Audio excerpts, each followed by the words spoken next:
ನಮಸ್ಕಾರ. ವಸುದೇವ ಸುತಂ ದೇವಂ ಕಂಸಚಾಣೂರಮರ್ದನಂ ದೇವಕೀ ಪರಮಾನಂದಂ ಕೃಷ್ಣಂ ವಂದೇ ಜಗದ್ಗುರುಂ. ಧರ್ಮವಾಹಿನಿಯ ಎಲ್ಲ ವೀಕ್ಷಕರಿಗೂ ಕೂಡ ಕಾರ್ಯಕ್ರಮಕ್ಕೆ ಸ್ವಾಗತ.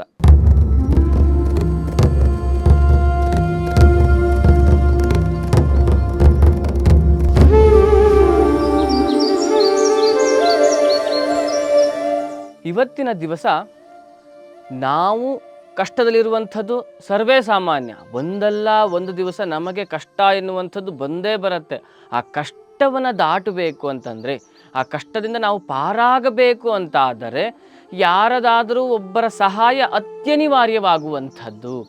ಹಾಗೆ ಸಹಾಯವನ್ನು ಬೇಡುವಂತಹ ಸಂದರ್ಭದಲ್ಲಿ ನಾವು ಯಾರನ್ನು ಬೇಡ್ತಾ ಇದ್ದೇವೆ, ಅವರನ್ನು ಬೇಡಿ ನಾವು ಪಡೆದುಕೊಂಡ್ವಿ ಅಂತ ಆದರೆ ಅವರಿಗೆ ಅದರಿಂದ ತೊಂದರೆ ಆಗತ್ತಾ ಅಥವಾ ಅವರಿಗೆ ತೊಂದರೆ ಆಗೋದೇ ಇಲ್ವಾ, ಈ ರೀತಿಯಾಗಿ ವಿಮರ್ಶನೆಯನ್ನು ಮಾಡಿ ಯೋಚನೆಯನ್ನು ಮಾಡಿ ಅವರಿಗೆ ತೊಂದರೆಯಾಗದಂತಹ ಸಹಾಯವನ್ನು ನಾವು ಬೇಡಬೇಕು ಎನ್ನುವಂತಹ ವಿಚಾರದ ಬಗ್ಗೆ ಒಂದು ಕಥೆಯ ಮುಖಾಂತರವಾಗಿ ನಾವು ಇವತ್ತು ಅರ್ಥ ಮಾಡಿಕೊಳ್ಳೋಣ.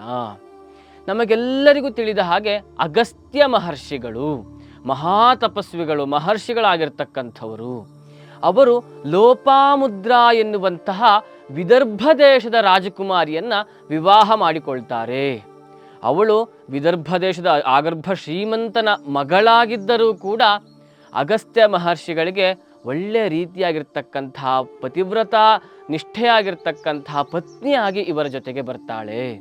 ಬಂದಂಥವಳು ಇವರು ಎಷ್ಟು ತಪಸ್ಸನ್ನು ಮಾಡಲಿ, ಅವಳೂ ಕೂಡ ಇವರ ಜೊತೆಗೆ ನಾರುಮಡಿಯನ್ನು ಉಟ್ಟು ಹೇಗೆ ಮಹರ್ಷಿಗಳು ತಪಸ್ವಿನಿಗಳು ಜೀವನವನ್ನು ಮಾಡ್ತಾರೋ, ಒಂದು ಚಿಕ್ಕ ಗುಡಿಸಿನಲ್ಲಿ ಕೇವಲ ತಪಸ್ಸು ಮಾತ್ರ ನಮ್ಮ ಕೆಲಸ, ಯಾವ ಧನ ಕನಕ ಹಣಗಳು ಯಾವುದೂ ನಮಗೆ ಇಷ್ಟ ಇಲ್ಲ ಎನ್ನುವಂಥ ರೀತಿಯಲ್ಲಿ ವಿರಾಗಿಗಳಂತೆ ಬದುಕ್ತಾರಲ್ವ, ಆ ವಿರಾಗಿಗಳ ಜೊತೆಗೆ ರಾಜಕುಮಾರಿಯಾದರೂ ಇವಳು ಕೂಡ ಅದೇ ರೀತಿಯಾಗಿ ಬದುಕನ್ನು ಆರಂಭ ಮಾಡ್ತಾಳೆ. ಹೀಗೆ ಹಲವಾರು ದಿನಗಳು ಕಳೆದು ಹೋಗುತ್ತೆ. ಈಗ ಅವರಿಬ್ಬರಿಗೂ ಕೂಡ ಮುಂದೆ ವಂಶದ ಅಭಿವೃದ್ಧಿಯನ್ನು ಮಾಡಬೇಕು, ಮುಂದೆ ನಮಗೊಂದೊಳ್ಳೆ ಸಂತಾನ ಬೇಕು ಎನ್ನುವಂಥ ವಾಂಛೆ ಎನ್ನುವಂಥದ್ದು ಮೂಡ್ತದೆ.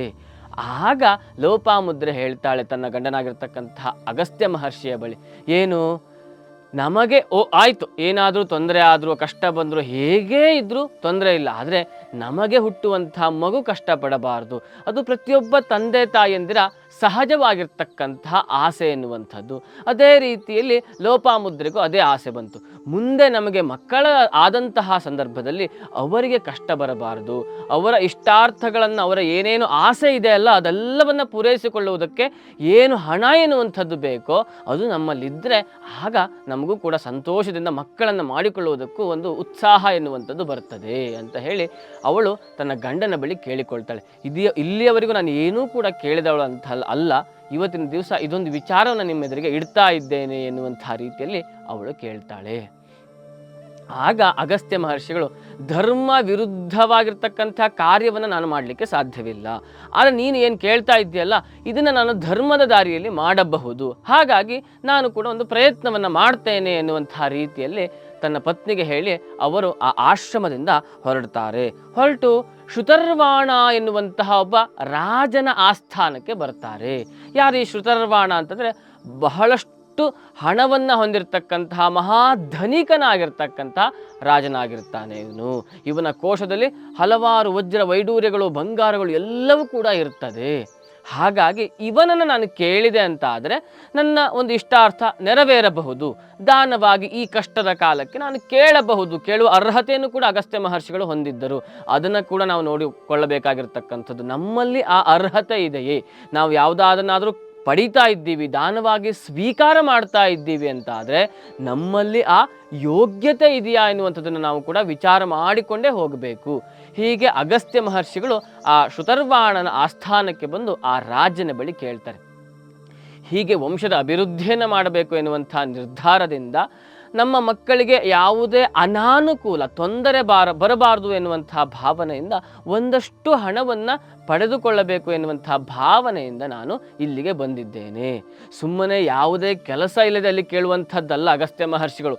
ಅವರು ಅಷ್ಟು ತಪಶ್ಚರ್ಯವನ್ನು ಯಾಗ ಯಜ್ಞಾದಿಗಳನ್ನು ಮಾಡಿಕೊಂಡು ಬಂದಿರತಕ್ಕಂಥವರು. ಅವರು ಮಾಡುವಂಥ ಯಾಗ ಯಜ್ಞ ತಪಸ್ಸುಗಳಿಂದ ಕೇವಲ ಅವರ ಮನೆಗಲ್ಲದೆ ಸಂಪೂರ್ಣ ಪ್ರಪಂಚಕ್ಕೆ ಒಳಿತಾಗುವಂಥದ್ದು. ಹಾಗಾಗಿ ಅವರು ತಪಶ್ಚರ್ಯವನ್ನು ಮಾಡ್ತಾ ಇದ್ದಿದ್ದರಿಂದ ಇನ್ನೂ ಕಷ್ಟದ ಕೆಲಸಗಳನ್ನು, ಧನ ಸಂಪಾದನೆಗೆ ಬೇಕಾಗಿರ್ತಕ್ಕಂಥ ಕೆಲಸಗಳನ್ನು ಯಾವುದು ಅದನ್ನು ಮಾಡ್ತಾ ಇರಲಿಲ್ಲ. ಹಾಗಾಗಿ ಆ ತಪಶ್ಚರಣೆಯ ಬಲದಿಂದ, ಆ ಯೋಗ್ಯತೆಯಿಂದ ಅವರು ದಾನವನ್ನು ಪಡೆಯುವಂತಹ ಶಕ್ತಿಯನ್ನು ಅಥವಾ ಯೋಗ್ಯತೆಯನ್ನು ಅವರು ಹೊಂದಿದ್ರು. ಹಾಗಾಗಿ ಆ ರಾಜನ ಬಳಿ ಕೇಳ್ತಾರೆ. ಬಂದಂತಹ ಅಗಸ್ತ್ಯ ಮಹರ್ಷಿಗಳಿಗೆ ಅವರ ಕಾಲನ್ನು ತೊಳೆದು ಅವರಿಗೆ ಸರಿಯಾಗಿರ್ತಕ್ಕಂತಹ ಯೋಗ್ಯವಾಗಿರ್ತಕ್ಕಂತಹ ಆಸನವನ್ನು ಕೊಟ್ಟು ಕುಳ್ಳಿರಿಸಿಕೊಂಡು ಅವನು ಆಯಿತು ಎನ್ನುವಂತಹ ಭಾವನೆಯಲ್ಲಿ ಇರ್ತಾನೆ.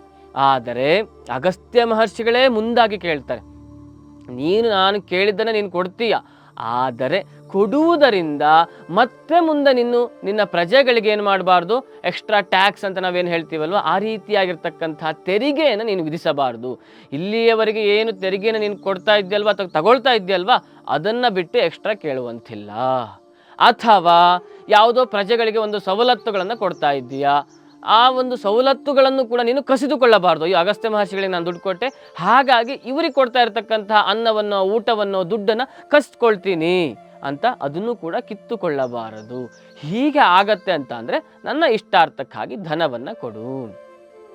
ಆಗ ಅವನೇನು ಮಾಡ್ತಾನೆ, ಸರಿ ನಮ್ಮ ಒಂದು ರಾಜ್ಯದ ಆಯಾ ವ್ಯಯಗಳು ಅಂದರೆ ಎಷ್ಟು ಖರ್ಚಾಗ್ತಾ ಇದೆ, ಎಷ್ಟು ದುಡ್ಡು ತೆರಿಗೆಯಾಗಿ ಬರ್ತಾ ಇದೆ, ಇದನ್ನೆಲ್ಲವನ್ನು ಪಟ್ಟಿಯನ್ನು ನಾವು ಬರೆದಿಟ್ಟಿದ್ದೇವೆ, ನೀವೇ ನೋಡಿ, ನೀವೇ ನಿರ್ಧಾರ ಮಾಡಿ, ನೀವೇ ಎಷ್ಟು ಅಂತ ತೆಗೆದುಕೊಳ್ಳಿ ಅಂತ ಹೇಳಿ ರಾಜ ಅಗಸ್ತ್ಯ ಮಹರ್ಷಿಗಳಿಗೆ ಆ ಪಟ್ಟಿಯನ್ನು, ಆ ಒಂದು ವಿಚಾರವನ್ನು ಬರೆದಿರ್ತಕ್ಕಂಥ ಪಟ್ಟಿಯನ್ನು ಕೊಡ್ತಾರೆ.